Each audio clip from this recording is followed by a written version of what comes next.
Hey friends, welcome to today's video. Today is going to be the greatest day of your life. And if you're a father, happy Father's Day. Today is our day. Yay, I love today. I love being a dad. I talk about my children all the time, my spouse. There is magic that comes into your life. And it's just based on how you treat your spouse and your children. If you're good to your family, good things come into your life and it works like magic. You know, Father's Day being a really, really special holiday to me as a dad, and to you probably if you're a father or a single parent.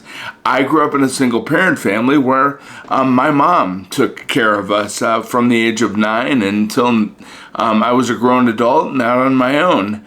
And she played the role of both mother and father. So I want to encourage you today, if you live in a single parent family and you just have a mother at home, celebrate her today as well, okay? She deserves double props because it's twice as hard to just be a single parent and not have that help, okay?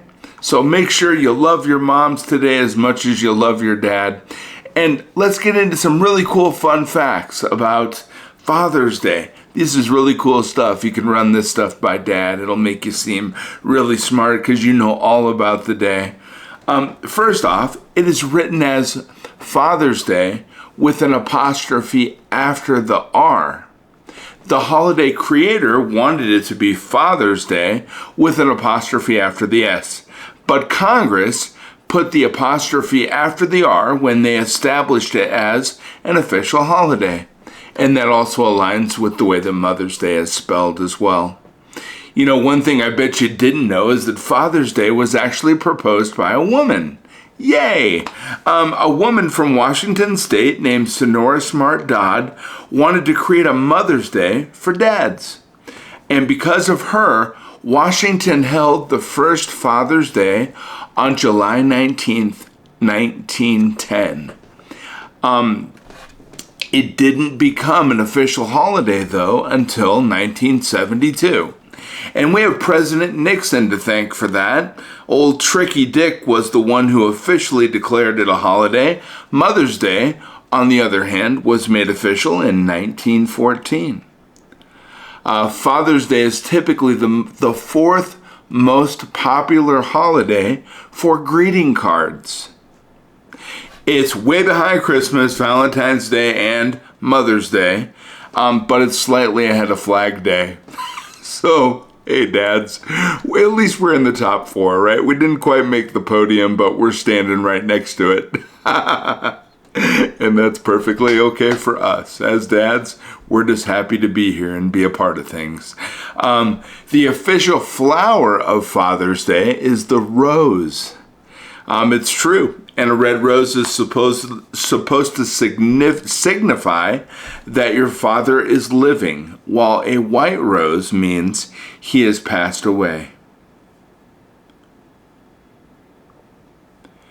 If you plan on buying dad roses, make it red, and maybe just one will do.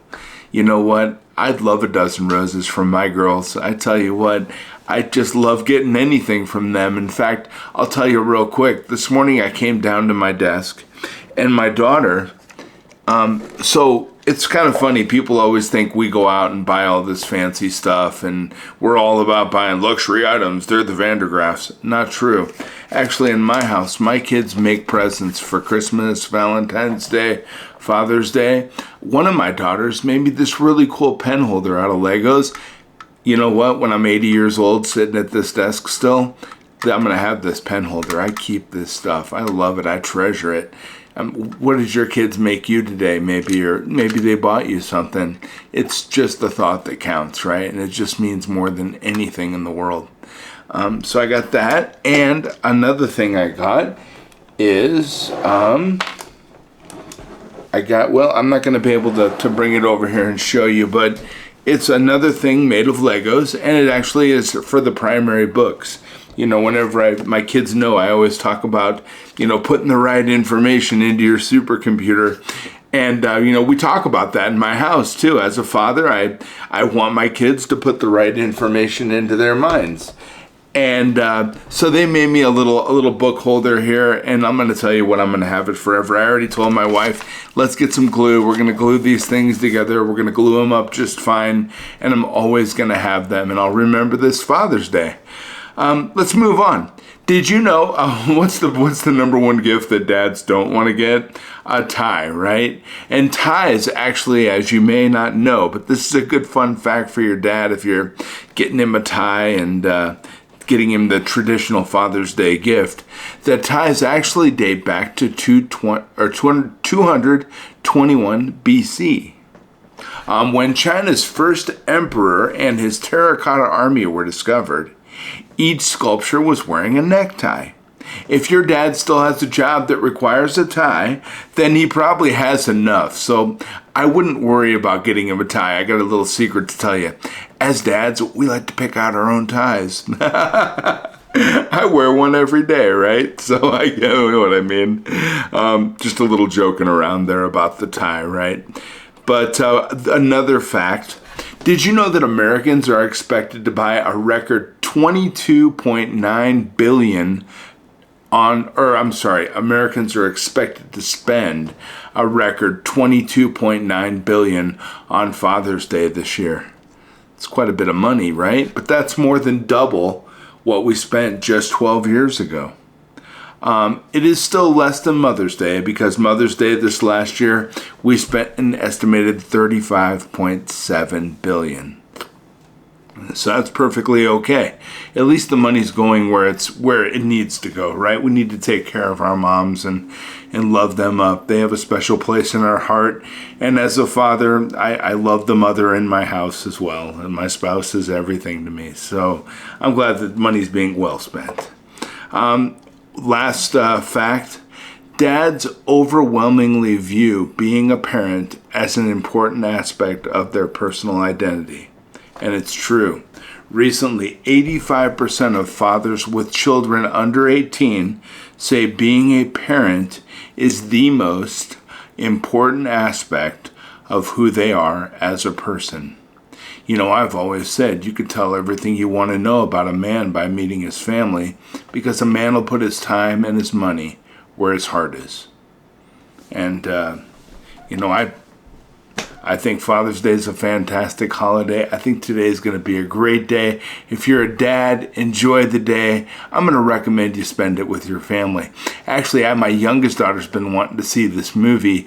We don't normally go to the theaters and see movies. Today, I'm taking her to do that with the rest of the family.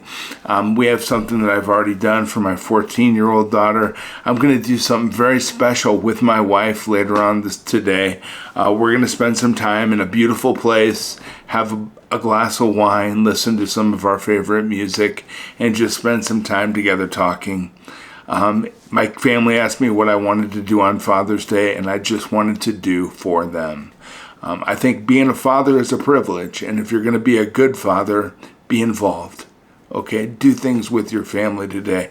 I know normally it's traditional for fathers to take the day as a special day for themselves, but show your family that you love them and that you care for them, okay? And instead of going to play that second round of golf today, go home. Spend time with your spouse and your children. Show them you love them and you appreciate the fact that you get to be a father, and it's a privilege to be one. There's a lot of men out there that would love to be a father, but, you know, due to whatever circumstance may be, don't get that privilege. So spend time with your family today. I care about you. I believe in you. And I know you're going to have a wonderful day today. You're going to make the right choices. And we're going to be more successful as a result of our interaction. Have a wonderful day, friends. I'll talk to you tomorrow. I'll come back with some great stuff. We're going to be more successful. We're going to work toward our goals. I'm going to read my goal card today. And we are going to have a fantastic day, friends. Take care. I'll catch you tomorrow.